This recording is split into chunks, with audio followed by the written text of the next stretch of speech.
प्रसार शिक्षा के इस व्याख्यान में आप सभी छात्राओं का हार्दिक स्वागत है। प्रसार शिक्षा के अर्थ के बारे में हम जान चुके हैं। आज जिस विषय की हम चर्चा करने जा रहे हैं वो है प्रसार शिक्षा के उद्देश्य या ऑब्जेक्टिव्स ऑफ एक्सटेंशन एजुकेशन।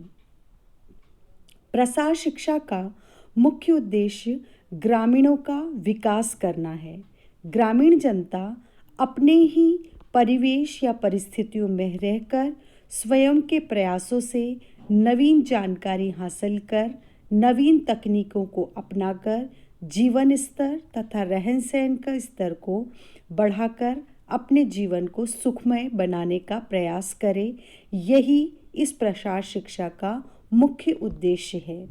प्रसार शिक्षा ग्रामीणों को अच्छा जीवन व्यतीत करने हेतु आवश्यक प्रशिक्षण देता है तथा उनकी समस्याओं को विशेषज्ञों तक, वैज्ञानिकों तक पहुंचाता है ताकि उन्हें इस प्रकार वैज्ञानिकों से किसानों को जोड़ना प्रसार शिक्षा का मुख्य उद्देश्य है, ताकि वे नवीन तकनीकों द्वारा अपने जीवन स्तर को ऊंचा उठा सके। इसी संबंध में सीसी हॉर्ने ने कहा है, सही तरीके से भूमि, जल तथा पशुधन का उपयोग कर ग्रामीण जनता के रहन सहन को ऊंचा उठाना ही प्रसार शिक्षा का मुख्य उद्देश्य है। जैसा कि हम जानते हैं कि ग्रामीण जनता जो है मुख्यतः कृषि, पशुधन और जल से ही जुड़ी हुई है। इस प्रकार की चीज़ों को वैज्ञानिक ढंग से या विज्ञान से जोड़कर इस तरह की नई तकनीकों का विकास किया जाए ताकि वे अधिक प्रोडक्शन कर सकें, अधिक कमा सकें और अपने जीवन के उद्देश्यों को प्राप्त कर अपने जीवन के स्तर को ऊंचा उठा सकें। सारांश में ग्रामीण जनता के जीवन स्तर तथा रहन सहन के स्तर को ऊंचा उठाने के लिए प्राकृतिक संसाधनों का सही तरीके से उपयोग करना तथा नवीन तकनीकों को जीवन में अपनाने के लिए प्रेरित करना ही प्रसार शिक्षा का मौलिक उद्देश्य है। आगे हम देखते हैं प्रसार शिक्षा के उद्देश्य। प्रसार शिक्षा को अगर बिंदुओं के अंतर्गत डाला जाए तो प्रसार शिक्षा के मुख्य उद्देश्य निम्नलिखित है। पहला, ग्रामीण लोगों का विकास करना। जैसा कि बार बार हम इस बात की चर्चा कर रहे हैं कि विज्ञान या वैज्ञानिकों को उनकी समस्या को बता करके और नई तकनीकों का विकास करें ताकि ग्रामीण लोग उन नई तकनीकों को अपनाकर अपना विकास कर सकें। दूसरा है, कृषकों को प्राकृतिक संसाधन कौन कौन से जल, भूमि, पशुधन, जंगल का उपभोग करना सिखाना। कृषि, मुर्गी पालन आदि लाभकारी पेशे हैं बशर्ते इसे आधुनिक तरीके से किया जाए। यानी जितनी भी उनकी चीज़ें उनके पास हैं या मूल जो उनके प्राकृतिक संसाधन उनके पास हैं, उनको इस तरह से आधुनिक तकनीकों से जोड़ना ताकि वो अपना प्रोडक्शन ज़्यादा कर सकें और ज़्यादा लाभ जो है प्राप्त कर सकें और अपने जीवन को ऊंचा उठा सकें। चौथा बिंदु यह बताता है, ग्रामीण लोगों में नेतृत्व के गुणों का विकास करना भी विस्तार शिक्षा का एक मुख्य उद्देश्य है। लोगों के ज्ञान, कौशल एवं कार्यक्षमता में वृद्धि करना भी विस्तार शिक्षा का एक मूलभूत उद्देश्य है। लोगों के बीच इस प्रकार का वातावरण तैयार करना जिसमें उन्हें अपनी बुद्धि, कार्यक्षमता तथा नेतृत्व को प्रदर्शित करने का मौका मिले, यह भी विस्तार शिक्षा का एक मुख्य उद्देश्य है। लोग जो है वो ग्रामीण वातावरण में रहते हैं, वो नई तकनीकों को इतना नहीं जानते हैं और अपनी कुशलता और कार्यक्षमता को भी नहीं पहचानते हैं। उन्हें इस तरह से बूस्टअप करना, उन्हें इस तरह से आगे बढ़ने के लिए प्रेरित करना, ताकि वे अपने सीमित साधनों में भी नए वैज्ञानिक तरीकों को जोड़कर अपना और अपने ग्रामीण वातावरण का, अपने ग्राम का विकास कर सके। 7वां बिंदु बताता है, कृषि उत्पादन को बढ़ाने के लिए नवीन ज्ञान तथा सूचनाओं के साथ आधुनिक तकनीकों का प्रयोग करें। इससे उनकी कृषि के अंदर कृषि का उत्पादन बढ़ेगा, उसे वो बेचेंगे, बेच करके पैसा ज़्यादा कमाएंगे, उससे उन्हें लाभ होगा। न केवल वो अपनी तरक्की करेंगे बल्कि बच्चों की और अपने ग्राम की भी तरक्की करने में उन्हें इससे सहायता मिलेगी। 8वां बिंदु ये बताता है, वैज्ञानिक एवं किसानों के बीच में एक कड़ी का काम करता है प्रसार शिक्षा। वैज्ञानिक अनुसंधानों को कृषकों तक पहुंचाने तथा कृषकों की समस्याओं को वैज्ञानिकों तक पहुंचाने, ताकि उनकी समस्या का समाधान हो सके। कृषकों को रिसर्च स्टेशन तक जाने के लिए प्रेरित करना भी विस्तार शिक्षा का एक मूलभूत महत्वपूर्ण उद्देश्य है, ताकि विज्ञान को कृषकों की समस्या से और कृषकों को विज्ञान के बारे में बताकर उनका विकास किया जा सके। वही 9वां बिंदु बताता है, ग्रामीण स्त्रियों, पुरुषों, युवाओं, प्रौढ़ों, विद्यालय छोड़ने वाले बालकों के ज्ञान, कौशल एवं अभिवृद्धियों में परिवर्तन लाके उनके व्यवहार में परिवर्तन लाना है। वास्तव में होता ऐसा है, किसी भी कारण से ग्रामीण लोग अगर अपनी पढ़ाई छोड़ देते हैं, चाहे बाल्यावस्था में, चाहे प्रौढ़ युवावस्था में या आगे के समय में, तो उनके अंदर कुशलता होने के बाद भी ज्ञान की कमी होती है, तो उनको वापस से उस ज्ञान की तरफ लाना और उनके अंदर जो कौशल है वो उनको बताना कि इस काम को, इस ज्ञान को बढ़ा करके वो और भी अच्छे से कर सकते हैं और अपने जीवन के स्तर को आगे बढ़ा सकते हैं। 10वां बिंदु बताता है, ग्रामीणों को कुटीर उद्योगों की स्थापना करने के लिए प्रेरित करना, जैसे बढ़ईगिरी, लुहारगिरी, कुम्हारगिरी, कपड़े बुनना, चर्म उद्योग, खिलौने बनाना, टोकरी बनाना, मुर्गी पालन, गोपालन, मत्स्य पालन, फल एवं सब्जियों का संरक्षण, आचार मुरब्बे आदि बनाना, फैक्ट्री खोलना, चटाई बुनना, दरियाँ बनाना। कहने का तात्पर्य, ये सारी छोटी छोटी चीज़ें या जो ये लघु उद्योग या कुटीर उद्योग हैं, उनको भी अपना करके और ग्रामीण लोग अपना विकास कर सकते हैं।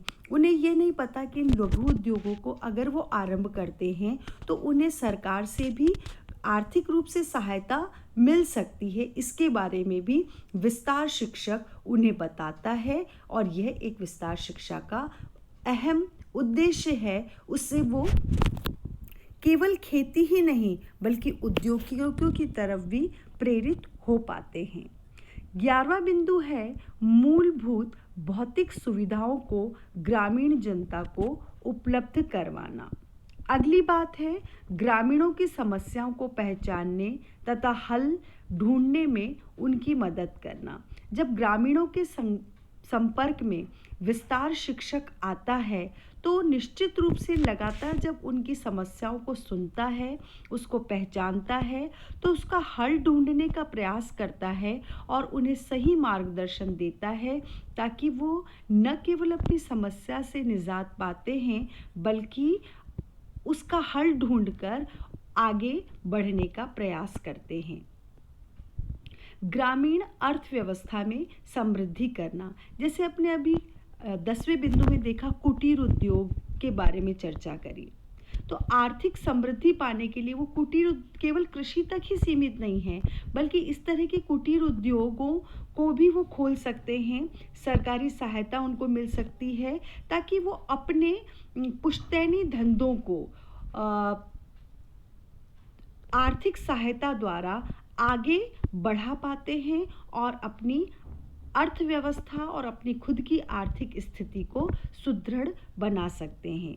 ग्रामीणों के सामाजिक अधिकारों की सुरक्षा करना तथा उनमें नेतृत्व का विकास करना भी विस्तार शिक्षा का एक उद्देश्य है।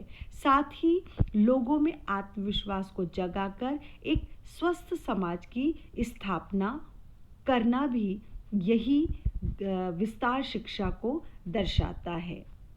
ग्रामीणों में मैं नहीं हम की भावना का विकास करना, जिससे संपूर्ण समाज तथा समुदाय का विकास हो सके। वैसे भी हम देखें तो ग्रामीणों में केवल मैं की भावना ही नहीं होती, बल्कि हम की भावना ज़्यादा होती है। अगर बड़े शहरों की हम बात कहें तो एक बिल्डिंग में रहने वाले व्यक्ति ही आपस में एक दूसरे को नहीं जानते, जबकि ग्रामीण में हर व्यक्ति हर को जानता है। तो ये भावना तो उनमें होती है, लेकिन फिर भी उनमें और भी सामाजिक प्रेम और विश्वास की भावना जगाना ये विस्तार शिक्षक का एक और भी मुख्य उद्देश्य है। साथ ही जाति-पात, छुआछूत, लिंग भेद, ऊंच नीच आदि की जो भावना है उसको भी दूर करना विस्तार शिक्षक का कार्य है, और यह विस्तार शिक्षा का एक अच्छा उद्देश्य है, जिससे संपूर्ण ग्रामीण समाज के अंदर प्रेम की भावना जागृत हो सके। 19वां बिंदु बताता है, ग्रामीणों को प्रगतिशील होना तथा स्वयं के पैरों पर खड़ा होना सिखाना भी विस्तार शिक्षा का एक बड़ा उद्देश्य है। वहीं पर युवा शक्ति को ग्राम विकास में लगाया जाना और प्रौढ़ों को भी प्रौढ़ शिक्षा की प्रदान करना या प्रौढ़ शिक्षा की व्यवस्था करना भी विस्तार शिक्षा का एक उद्देश्य है। विस्तार शिक्षा ग्रामीणों को स्वरोजगार स्थापना के लिए ऋण उपलब्ध करवाने में मदद करता है। यही हमने 10वें बिंदु में भी हमने इसकी चर्चा की थी कि लघु उद्योग में अगर कोई करना चाहता है तो वहाँ पर उनको ऋण उपलब्ध हो सकता है, वह स्वरोजगार कर सकते हैं। इसके बारे में ग्रामीणों को पता नहीं होता, तो वही विस्तार शिक्षक उनकी सहायता इस संबंध में करता है। पंचायती शासन व्यवस्था तथा सहकारिता के प्रति लोगों में विश्वास पैदा करना भी विस्तार शिक्षा का एक मुख्य उद्देश्य है। जन स्वास्थ्य तथा स्वच्छता संबंधी सुविधाओं का विकास करना, ताकि स्वच्छता और से अच्छा स्वास्थ्य और पैदा होगा और व्यक्ति जो गांव के हैं वो स्वस्थ रह सकेंगे। उन्हें स्वच्छता के बारे में जागरूक किया जाता है। सिंचाई, यातायात, बैंक, स्कूल, अस्पताल, सड़क, बाजार आदि की व्यवस्था करना भी विस्तार शिक्षा का एक मुख्य उद्देश्य है। वो ग्रामीणों की समस्याओं को आगे सरकार तक पहुंचाते हैं, ताकि ये सुविधाएं ग्रामीण लोगों को भी मिल सके। ये विस्तार शिक्षा का एक अहम उद्देश्य है। लोकतांत्रिक तरीके से कार्य करना, ताकि लोग स्वयं ही आगे बढ़कर कार्यों को सीखें। साथ ही महिलाओं में आत्मविश्वास एवं आत्मनिर्भरता, उत्तरदायित्व की भावना का विकास करना, जिससे वे पारिवारिक उत्तरदायित्वों को समझकर अपने परिवार का विकास कर सके।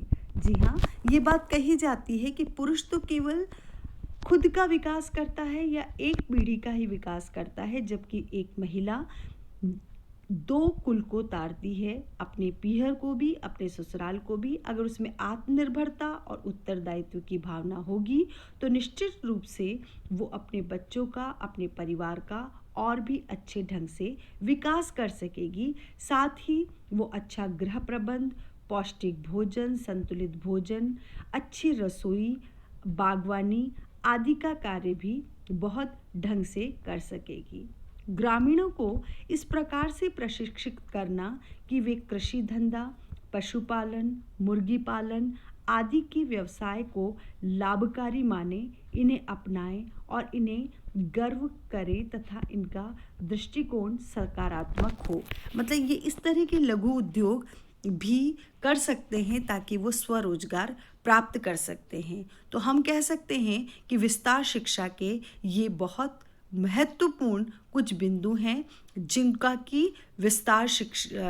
जिनको प्राप्त करके विस्तार शिक्षा के उद्देश्यों को प्राप्त किया जा सकता है।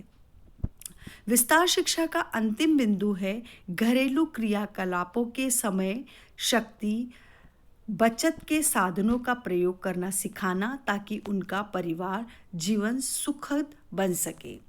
कुछ इस तरह के समय और शक्ति साधन प्रचलित हैं जिनका कि प्रयोग महिलाएं अगर करें, जैसे अगर कोई उन्होंने स्वरोजगार किया है, कोई लघु उद्योग खोला है, तो उसके लिए वो टाइम अपना बचा सके तो कुछ घरेलू उपकरण जैसे मिक्सी हुई, कुकर हुआ, इनका उपयोग करेंगे तो वो घर के कार्यकलापों को जल्दी ख़त्म करके और अपने जो व्यवसाय हैं उस पर और भी ज़्यादा समय लगा करके उस पर ध्यान दे सकेंगे। सारांश में हर एक व्यक्ति का सर्वांगीण विकास करना ही प्रसार शिक्षा का मूलभूत उद्देश्य है। प्रत्येक व्यक्ति सुखी जीवन व्यतीत करे, किसी को किसी प्रकार का कष्ट नहीं हो, प्रत्येक व्यक्ति से मूलभूत भौतिक आवश्यकताओं की पूर्ति करने की क्षमता हो। यही प्रसार शिक्षा का उद्देश्य है, जिससे उनका जीवन स्तर एवं रहन सहन का स्तर ऊंचा उठ सके तथा सही मायने में वे मानव कहलाने के अधिकारी हों।